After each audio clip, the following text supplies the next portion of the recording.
ஹாய்ங்க, lens and vision ஆப்டிஷியன்ஸ் நடேஷ்ங்க. நம்ம இப்போ பார்த்துட்டு இருக்கிற இந்த கஸ்டமருக்கான ரிம்லெஸ் ஃப்ரேம் சூஸ் பண்ணிருக்காரு. ஹை டிரான்ஸ்பரன்சி லெவல்ல நம்ம சூஸ் பண்ண இந்த லென்ஸ்ல ஸ்பெக்ஸ் போட்டிருக்கா இல்லையா அவருக்கே தெரியாத அளவுக்கு 93% டிரான்ஸ்பரன்சி கொடுத்துருக்கோம். எந்த அளவு இருக்குன்னு அவரே சொல்லுவாரு. எப்படி இருக்குண்ணா உங்களுக்கு? ரொம்ப சூப்பரா இருக்குங்க. நான் ஒரு 6 இயர்ஸ்க்கு மேல ஸ்பெக்ஸ் யூஸ் பண்ணிட்டு இருக்கிறேன். எல்லா டைமும் நீங்களே தான் எனக்கு பண்ணி கொடுத்துருக்கீங்க. ஒவ்வொரு தடவை கொடுக்கும்போதும் அதோட டிஃபரன்ஸை நான் ஃபீல் பண்றேன். ஏன்னா 6 இயர்ஸ்ல எவ்வளோ டெக்னாலஜி டெவலப்மெண்ட் ஆயிருக்கு, லென்ஸ்ல எவ்வளோ சேஞ்சஸ் வந்திருக்கு, அதெல்லாம் நம்மள அதை தெரிஞ்சுக்க முடியாது.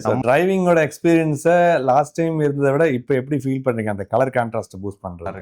இப்பதான் கிளியரா பாக்குற மாதிரியே தெரியுதுங்க. நமக்கு இவ்வளவு நாள் அந்த பொருளை நம்ம பார்க்கும்போது அதுதான் அதோட ஒரிஜினலா அப்படிங்கிற ஃபீல் இப்ப தெரியுது. இவ்வளவு நாள் இருந்ததுக்கும் இப்பவும் அந்த வித்தியாசம் நம்மளால புரிஞ்சுக்கலாம். ரொம்பவே கிளியரா இருக்கிற மாதிரி இருக்கு. மேபி நம்ம ஒரு 10 இயர்ஸ்க்கு முன்னாடி நம்ம நல்லா ஷார்ப்பா ஆகி இருக்கும்போது நம்ம அதெல்லாம் பார்த்திருந்தா எப்படி ஃபீல் பண்ணிருப்போமோ அந்த ஃபீல் இப்ப தெரியுது. ஏன்னா நமக்கு கண்ணு ப்ராப்ளம் ஆயிருச்சு, இல்ல நம்ம கொஞ்சம் கண் பார்வை கொஞ்சம் ப்ராப்ளம் வந்துருச்சு அப்படின்னு நம்ம ஃபீல் பண்ணிட்டு இருக்கும் போது அதெல்லாம் இப்போ அந்த மாதிரி ஃபீலிங்கே இல்லாத மாதிரி தோணும். அதை பார்க்கும்போது ஸோ ஸ்பெக்ஸ் யூஸ் பண்ணும்போது உங்களுக்கான வைடர் விஷனும் பைனாகுலர் ஆப்டிமைசேஷன் கொடுத்துருக்கோம். இந்த டெக்னாலஜியை உங்க ஒவ்வொரு ஸ்பெக்ஸ்லையும் டிஃபரன்ஷியேட் பண்றதுக்காக டெக்னாலஜியை ஸ்பெக்டக்கல் மூலியமா கன்வெர்ட் பண்ணும்போது விஷனோட எக்ஸ்பர்ட் ரேஞ்சில் லென்ஸ் அண்ட் விஷனை சூஸ் பண்ணுங்க. உங்களுக்கு இதே மாதிரி ஒரு ஸ்பெக்டல் வேணும்னா lens and vision Coimbatore visit பண்ணுங்க. தேங்க்யூ.